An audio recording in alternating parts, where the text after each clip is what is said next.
మనందరికీ ఆ మధ్యన గుర్తుంది అభినందన్ ఉదంతం. ఏదైతే బాలాకోట్ మీద మనం వెళ్ళి అటాక్ చేస్తే వాళ్ళు రివర్స్ అటాక్ చేసినటువంటి సందర్భంలో ఆ టైంలో మిగ్గుతో వెళ్ళి F-16ని కూల్చేసి ఆ టైంలో వెనక నుంచి F-16తో చేసిన దాడి వల్ల తన మిగ్గు కూలిపోతూ ఉంటే దూకేసినటువంటి అభినందన్ని పట్టుకెళ్ళినటువంటి పాకిస్తాన్ సైన్యం మొత్తం సైన్యాన్నంతా దేశానికి సంబంధించినటువంటి టోటల్ యుద్ధ సామాగ్రి అంతా పాకిస్తాన్ వైపు మోహరించి ప్రపంచ దేశాలకు చెప్పి 24 గంటలు తిరక్కముందే వెనక్కి తీసుకొచ్చినటువంటి సంఘటన గుర్తుంది కదా. అయితే ఇవాళ కార్గిల్ దివస్ సందర్భంగా ఒక ఇంతకంటే అంటే ఆ రోజుల్లో ఇట్లాంటి పరిస్థితి ఫేస్ చేసినటువంటి నచికేతరావు ఫ్లైట్ లెఫ్టినెంట్ తన అనుభవాన్ని చెప్పారు.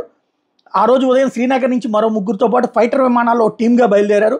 వాళ్ళ టార్గెట్ ముంతూ దాలో ఏరియా, అక్కడ పాకిస్తాన్ భారీ లాజిస్టిక్ హబ్ ఉంది. నచికేతరావు తన బాస్ రాకెట్లు కాలుస్తున్నారు, తను MiG-21లో ఉన్నాడు. హఠాత్తుగా ఇంజిన్ ఫెయిల్, ఎదురుగా కొండలు, అటువైపు తన విమానం దూసుకుపోతుంది. 15,000 అడుగు ఎత్తులో తను చేయడానికి ఏమీ లేదు. దాన్ని అలా వదిలేసి తను బయటపడ్డమే, ఎజెక్ట్ అయిపోయాడు.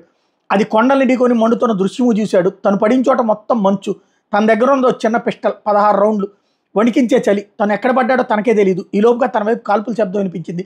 తను శత్రువుల ఆధీనంలో ఉన్న ప్రాంతంలో చిక్కుపడ్డట్టు అర్థమైంది. బండరాళ్ల వెనక్కి పరిగెత్తి దాక్కునే ప్రయత్నం చేస్తూ 6 రౌండ్లు కాల్చాడు, కానీ అది పిస్టల్. అత్యాధునిక ఆయుధాలతో 6 పాకిస్తానీ సైనికులు, తను దొరికిపోయాడు. ఈలోపు ఒకడు విసురుగా వచ్చాడు. AK-47 బ్యారెల్ నచికేత నోట్లో గుచ్చాడు. ఇక తన కథం అనుకున్నాడు. కళ్ళు మూసుకోలేదు. ట్రిగ్గర్ నొక్కుతాడేమోనని చూస్తున్నాడు. వెన్నులో జరజర పాకిన చలి, భయం. ఈలోపు వాళ్ళ కెప్టెన్ వారించాడు. మనలాగే తను కూడా ఓ సైనికుడు, తన డ్యూటీ తను చేశాడు, వదిలేయని తన టీంని కన్విన్స్ చేశాడు. తన వైపు నమ్మలేనట్టు చూస్తున్నాడు నచికేత. తను బందీగా పట్టుకుని క్యాంప్ సైట్కి తీసుకెళ్లారు. ఆ పాకిస్తానీ కెప్టెన్ తనకు ప్రాథమిక చికిత్స కూడా చేశాడు. అట్లాంటి కెప్టెన్ తర్వాత మన సైన్యం మన కీలక స్థానాలను తిరిగి స్వాధీనం చేసుకునే యుద్ధంలో మన సైనికుల చేతుల్లో మరణించాడు. ఆర్మీ ఇంటెలిజెన్స్కి దొరికిన తన డైరీ వల్ల నచికేతకి ఈ విషయం చాన్నాళ్ళ తర్వాత తెలిసింది. మనసులోనే తనకు చెమ్మనిండిన కళ్ళతో సైనిక వందనం సమర్పించాడు. సైనికుడి జీవితాలు అంతే.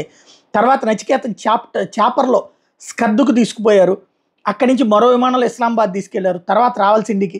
నేను వాళ్ళకి ఏం చెప్పడం లేదు, ఇక చెప్పిందే బాధ్యతను చెప్పించే బాధ్యతను నన్ను ISI స్పెషలిస్ట్ సెల్కి అప్పగించారు. సెల్లో ఒంటరిగా ఉంచడం, తర్వాత సిస్టమేటిక్గా కొడుతూ తను మానసికంగా బ్రేక్ అయ్యేలా చూడటం, ఆహారం ఎవరు, నీళ్ళు ఎవరు, నిద్రపోనివ్వరు, విధి లేక నోరు విప్పే దశకి తీసుకెళ్లాలనే ప్రయత్నం. నచికేత అదృష్టం బాగుండి యుద్ధం ముగిసింది. యుద్ధ ఖైదీల మార్పిడికి నిర్ణయం. వేరే ఇంటికి తనను తరలించారు. కొత్త బట్టలు ఇచ్చారు, ఆహారం పెట్టారు. ఏదో జరుగుతుందని తనకు అర్థమైంది. కాస్త విశ్రాంతి తర్వాత తను ఇంటర్నేషనల్ రెడ్ క్రాస్ సొసైటీకి అప్పగించారు. అక్కడ కొన్ని పరీక్షలు చేసి చివరికి ఇండియన్ ఎంబసీకి పంపించేశారు. అక్కడి నుంచే ప్రధాని వాజ్పేయితో కూడా మాట్లాడారు ఫోన్లో. క్షేమంగా తిరిగి వచ్చాడు నచికేత. ఈ రోజుకి ఆ పాకిస్తానీ ఆర్మీ కెప్టెన్ తలుచుకుంటాడు. తను ఎజెక్ట్ అవుతున్నప్పుడు వెన్నెముక్కు తగిలిన దెబ్బలతో తిరిగి ఫైటర్ విమానాన్ని నడిపేందుకు దేహాన్ని సహకరించలేదు. తనకు రవాణా విమానాలు నడిపే డ్యూటీలో వేశారు. 2017లో రిటైర్ అయ్యాక కమర్షియల్ ఫ్లైట్లో రిక్రూట్ అయ్యాడు. నచికేత ఈ విషయాన్ని ఇంతకాలం బయటికి చెప్పలేదు. తాజాగా NDTVతో ఈ విషయాన్ని పంచుకున్నాడు.